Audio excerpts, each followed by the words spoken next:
반갑습니다. 이 시간은 조지 위필드와 켈빈주의 부흥, 이 부분을 여러분들과 같이 나눴으면 좋겠습니다.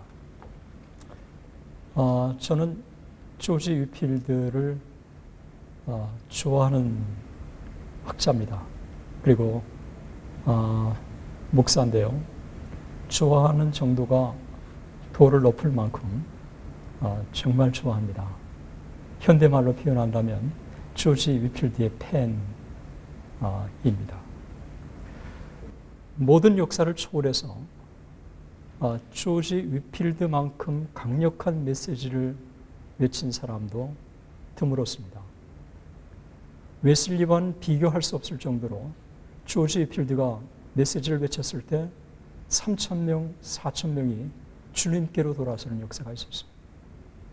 전기불이 없는 그 시대에 호롱불을 들고 조지 위필드가 전하는 그 새벽의 메시지를 듣기 위해서 사람들이 구름대같이 모여들었습니다. 그것도 5개에서.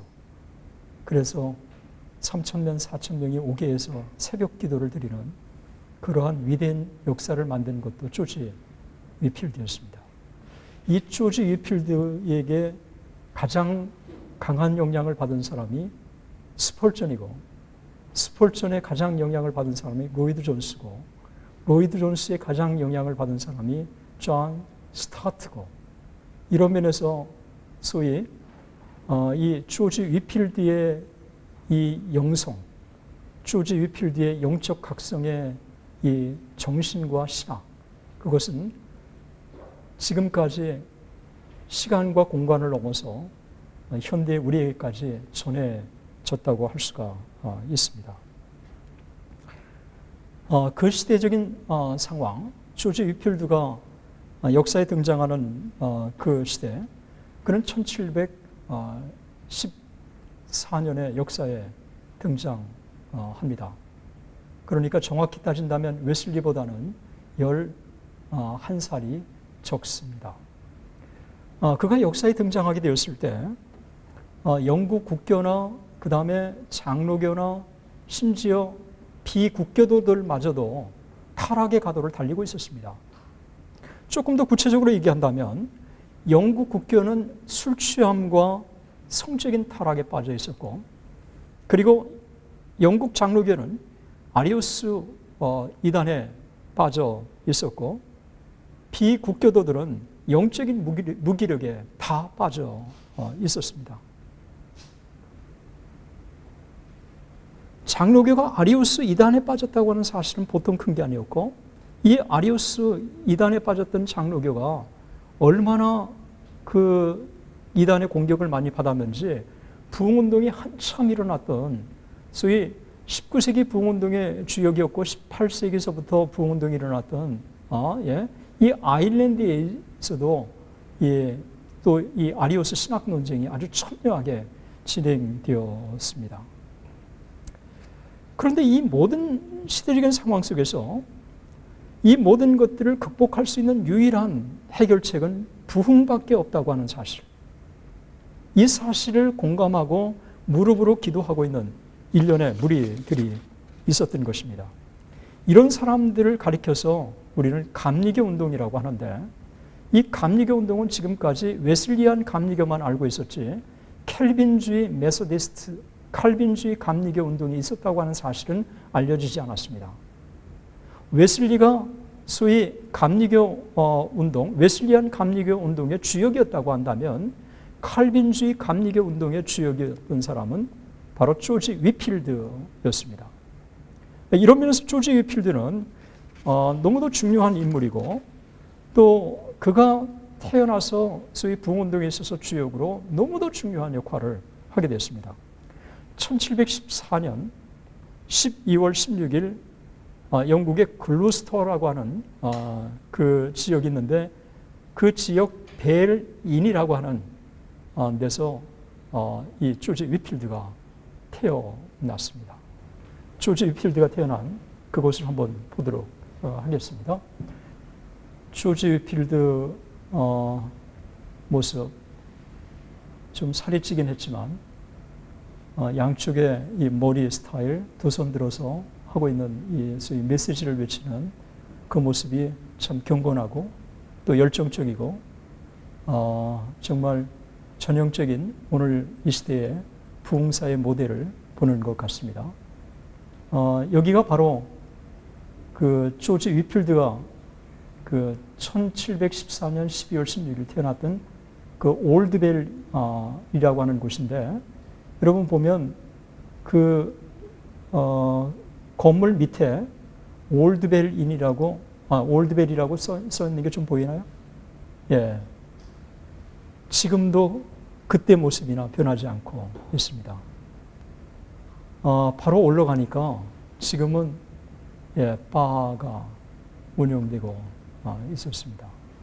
조지 위필드가 태어난 역사 현장, 이 바로 운영되고 있다고 하는 이 사실에 제 가슴을 아프게 했습니다. 여기 바 내부의 또 모습인데, 다만 흥미롭게도 그 바 내부에 보면 여기가 조지 위필드가 태어난 곳이라고 하는 작은 표지가 붙어 있습니다. 조지 위필드가 태어나서 세례를 받고 그리고 첫 설교를 했던 글루스터요 교회입니다. 오래된 교회지만 원형 그대로 그때 그 모습대로 그대로 보존되어 있습니다. 그래서 비텐베르가 루터의 도시였고 제네바가 켈빈의 도시였다면 글루스터는 위필드의 도시라고 하는 게 한눈에 딱 느껴졌습니다.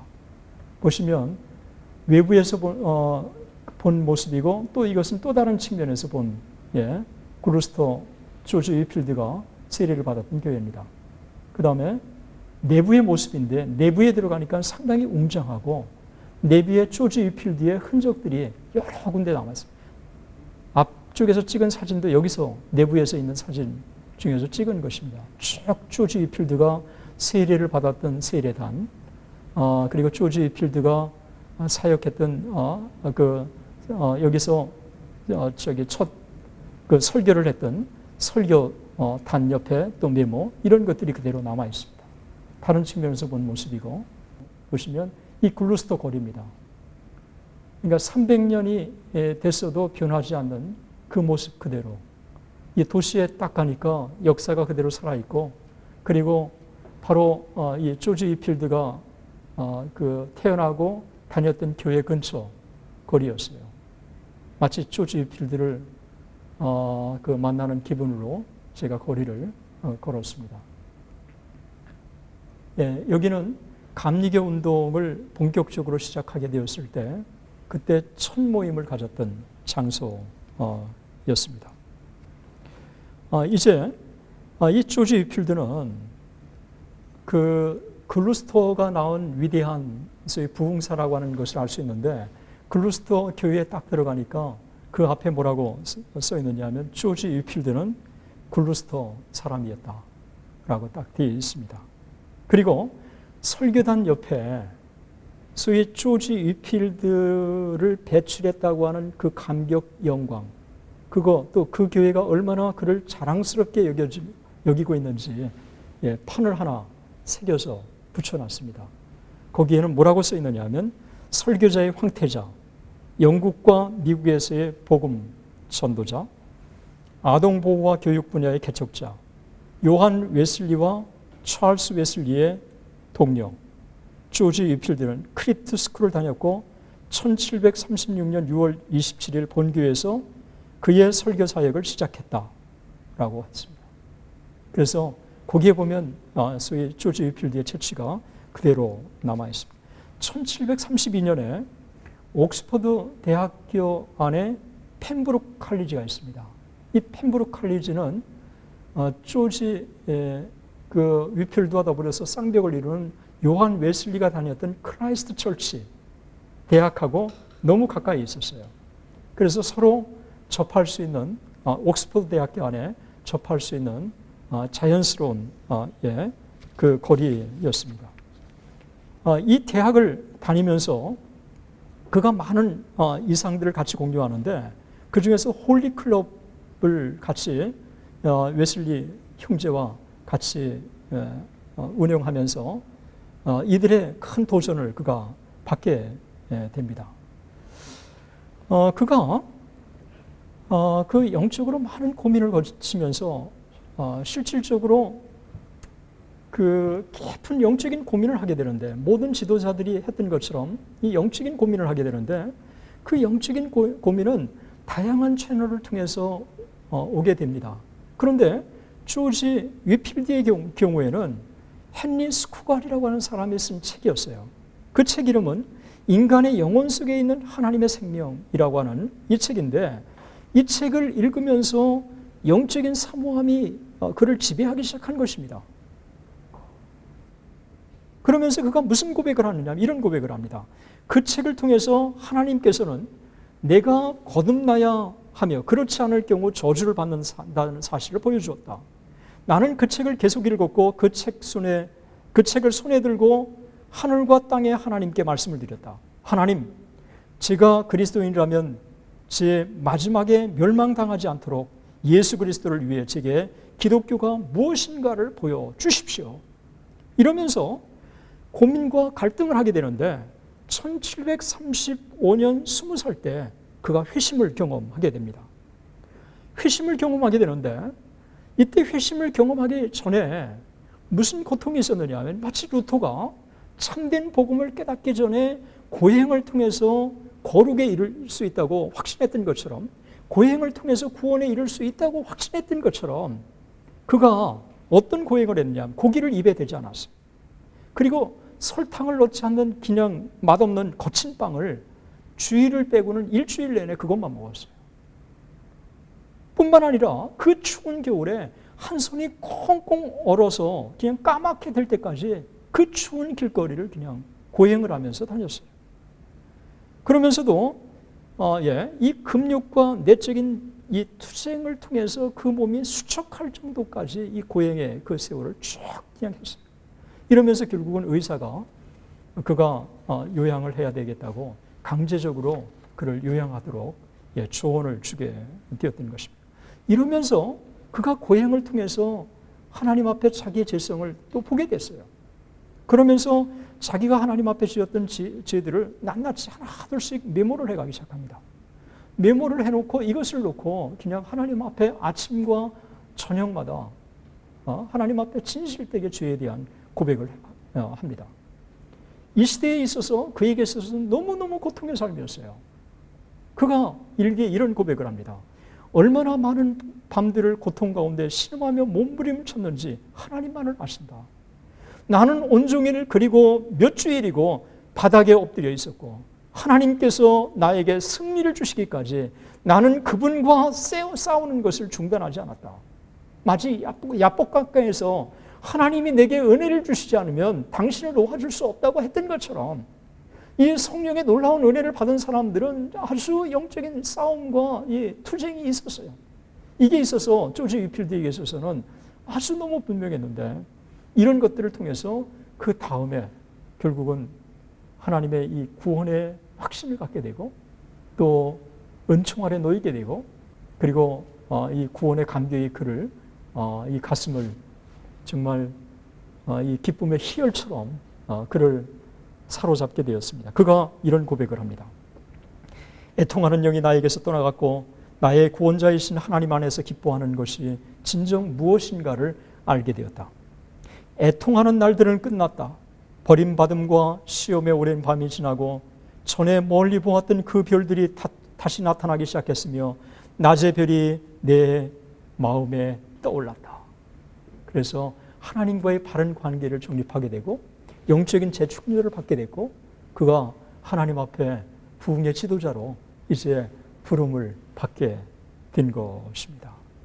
이러면서 그가 9개월 동안 글루스터에 와가지고 그가 성경을 연구하기 시작해요. 참 모든 지도자들이 은혜를 받고 나면 성경에 대해 목말라 하는 것처럼 그가 9개월 동안 성경을 침잠하면서 읽기 시작합니다. 그러면서 이 9개월 동안 그가 받은 은혜가 참 큰데 그가 이런 고백을 합니다. 나는 글루스터에 다시 온 이후에 매일 기도할 때마다 하나님과 얼마나 달콤한 교제를 누렸는지 모른다. 들판에서 달콤하게 묵상에 잠길 때나 자신을 잃어버린 때가 얼마나 많았던가. 그리스도께서 내 안에 계시고 내가 그분 안에 있다는 것은 얼마나 내 안에 확실하게 느껴지는가. 나는 매일 성령의 위로 가운데 생활할 수 있었고 놀라운 평안 가운데서도 그리스도인의 덕을 쌓아갔으며 새 힘을 공급받았다. 그래서 하나님의 말씀을 통해서 하나님과의 교제가 깊어지고 하나님의 말씀을 통해서 그가 부흥운동의 지도자로 새롭게 이제 준비케 된 것입니다. 이후에 성경에 침잠하기 시작하는데 그가 이런 고백을 합니다. 이제 나의 마음은 열리고 더욱 담대해져서 다른 모든 책은 제쳐두고 무릎을 꿇고 성경을 읽기 시작했다. 그리고 가능하면 매 구절과 말씀을 놓고 기도하였다. 이것은 내 영혼의 참된 고기요 참된 음료였다. 내는 매일 위로부터 신선한 생명, 빛, 능력을 받았다. 사람이 쓴 모든 책으로부터 지금까지 배운 것보다 더 많은 참된 지식을 한 달 동안 하나님의 책을 읽으면서 얻게 되었다. 한마디로 성경 말씀이 모든 책망과 바르게 함과 의로 교육하기에 유익하고 하나님의 사람을 완전하게 만드는 모든 충만한 길이며 모든 선한 말과 행동에 필요한 모든 지침을 공급해 준다는 사실을 알게 되었다.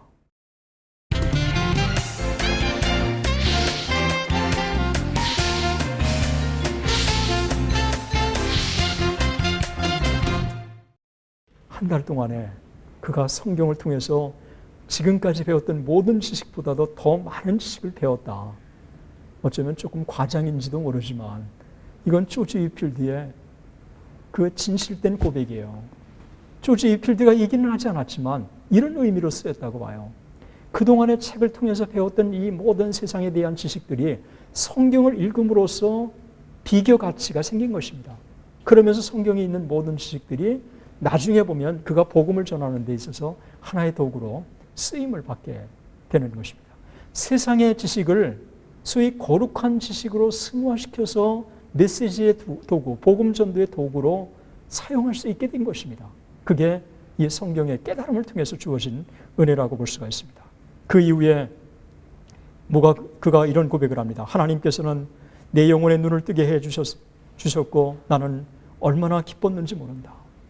이런 고백을 그가 자주 하게 되는 것입니다. 그러면서 그에게는 변화가 왔어요. 그것은 뭐냐 하면 분파를 초월하는 것, 그리고 미움을 초월하는 것, 그리고 영국 전체를 보게 되는 것, 그리고 신대륙을 보게 되는 것, 그러면서 전 세계의 부흥을 보게 되는 것, 이런 시각으로 바뀌어지기 시작합니다. 직접 그의 말을 빌린다면 이렇게 얘기합니다. 하나님의 사랑이 내 영혼에 널리 퍼지자마자 고집과 분파적인 신앙의 벽이 내 마음에서 곧 무너져 내렸다. 그러면서 웨슬리하고의 관계도 회복되게 되고, 그리고 교파를 초월해서 그가 하나님의 복음을 전하고 증거하는 일에 있어서 최선의 노력을 그 이후에 전하기 시작합니다. 그러면서 1736년서부터 소위 처음으로 옥외 전도를 펼치기 시작하는 거예요. 옥에 나가서 하나님의 복음을 증거할 때마다 구름대같이 사람들이 모이는 것입니다. 왜 그러면 옥외 집회를 시작했을까요? 기성교회가 강단을 내주지 않았기 때문에 그렇습니다. 모든 질서를 다 밟아서 목사 안수를 받고 그리고 그 제도권 속에 있어서 그럴 경우에 단을 내주지, 그렇지 않을 경우에는 그 당시에 또 부흥운동을 전개하는 사람들은 별로 좋아하지 않았기 때문에 교회에서 단을 내줄 수가 없었습니다. 그런데 그가 옥외 전도를 하게 되고 1737년 5월 23일 브리스톨에서 그의 복음을 그가 메시지를 전했을 때 얼마나 강력한 성령의 역사가 나타났는지 그의 일기에 이렇게 쓰여 있습니다. 수많은 군중들이 나를 만나기 위해서 걸어서 왔고 그 도시 밖에서 1마일이나 떨어진 곳에서 탈 것들을 이용하여 많은 사람들이 왔고 거의 모든 사람들이 내가 거리를 따라 걸을 때마다 인사하고 칭송했다. 여러분, 그 사람한테 은혜를 받고 그 사람의 메시지에 침잠하고 그 사람의 메시지를 통해서 내 삶이 달라지고 정말 잠들어 있던 그 영혼이 하나님 나라를 보게 됐을 때 얼마나 기쁘고 감격했겠어요. 예수님 다음으로 너무도 존귀한 사람을 만난 것처럼 그를 가까이 하고 싶을 거예요.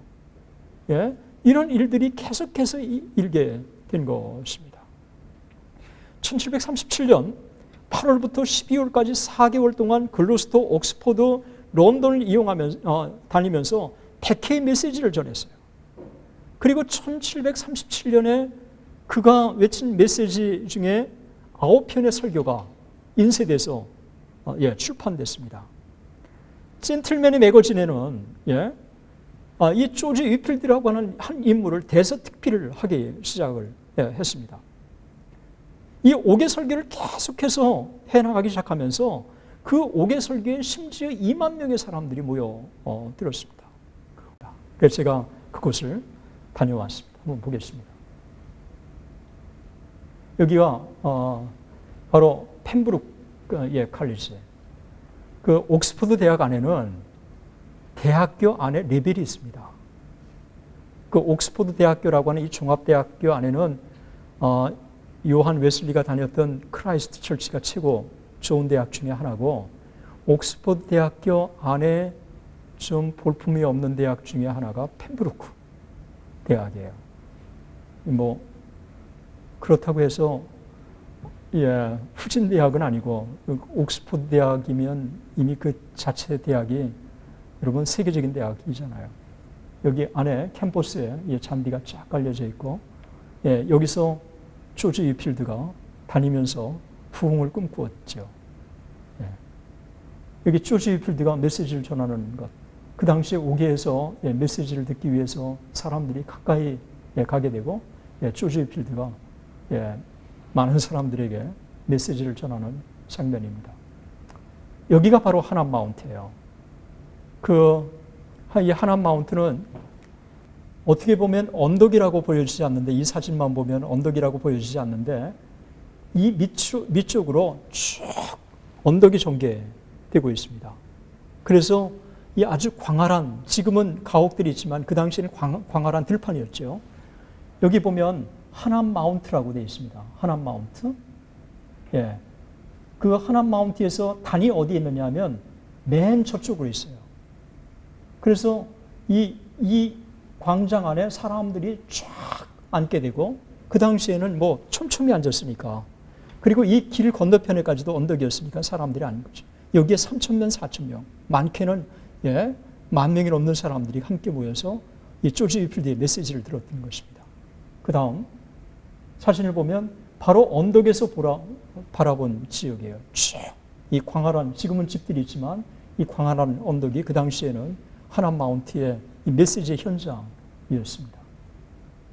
그래서 이 수많은 군중들이 이 조지 위필드의 메시지를 듣고 큰 은혜를 받은 다음에, 그 다음에 삶이 달라졌어요. 이 성령의 강력한 역사를 체험하기 시작한 것입니다.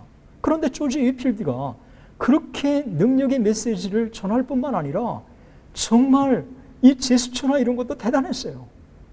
심지어 이 제스처가 얼마나 대단했는지, 데이빗 게릭이라고 하는 이 사람은 유명한 배우였는데, 이 조지 위필드의 제스처를 배우기 위해서 그 부흥회에 참석했다가 은혜를 받은 경우도 있어요.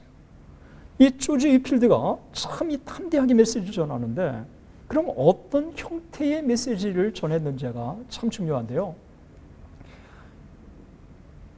세미얼 데이비스하고 길버트 테넨트라고 하는 미국의 유명한 부흥운동 지도자 두 사람이 있었습니다. 이 두 사람이 조지 위필드에게는 알리지 않고 대서양을 건너서 조지 위필드가 인도하는 집회에 참석했어요.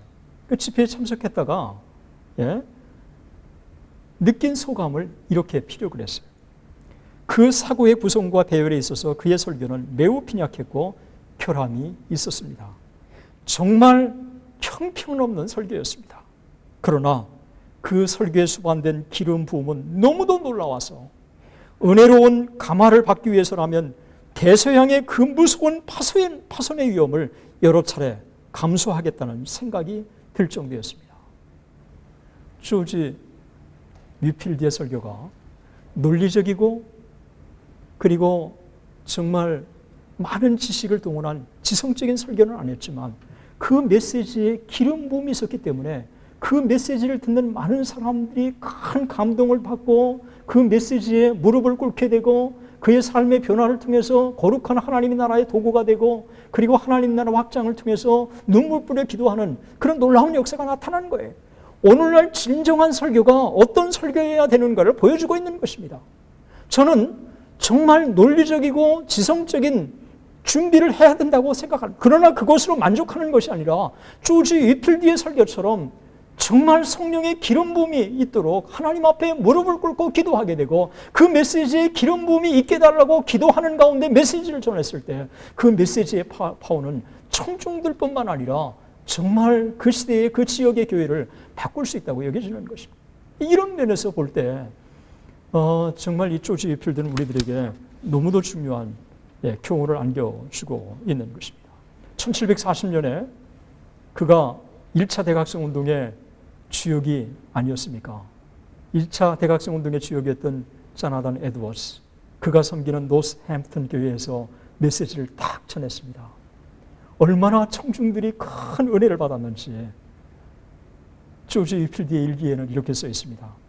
오늘 오후 4시 에드워즈 회중에게 설교를 했다. 나는 두려움과 떨리는 마음을 가지고 말씀을 시작했으나 하나님께서는 나를 도와주셨다. 회중 가운데 메마른 눈은 거의 볼 수 없었다. 그러니까 조지 위필드의 메시지를 전했을 때 그 메시지를 듣는 청중들이 다 눈물로 하나님 앞에 통회하고 이 메시지에 반응하는 역사가 그냥 매번 계속해서 일어났던 거예요.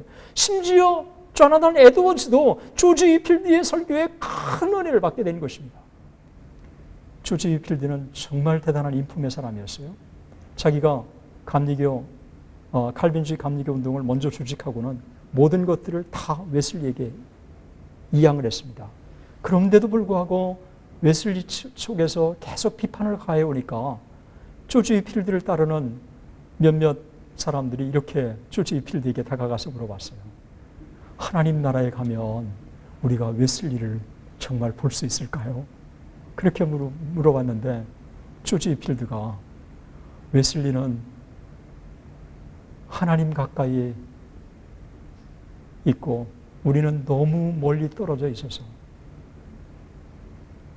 우리는 웨슬리를 볼 수 없을 것이요. 그렇게 답변을 해 주었습니다.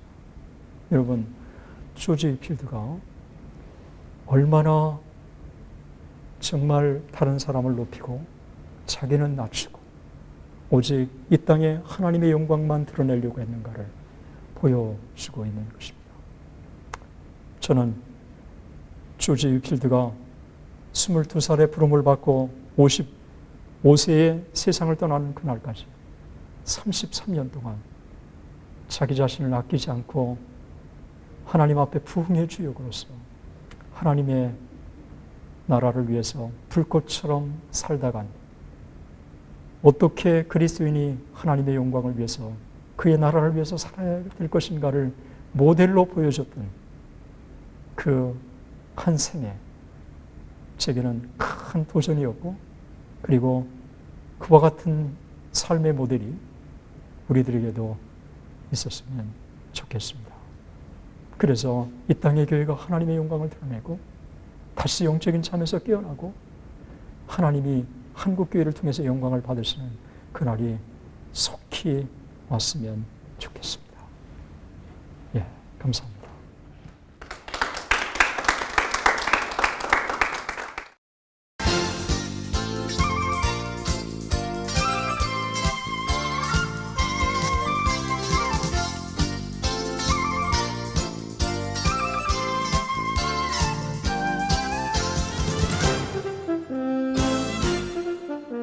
이 프로그램은 선교지의 교회를 세우는 힘찬 첫걸음 드림온과 함께합니다.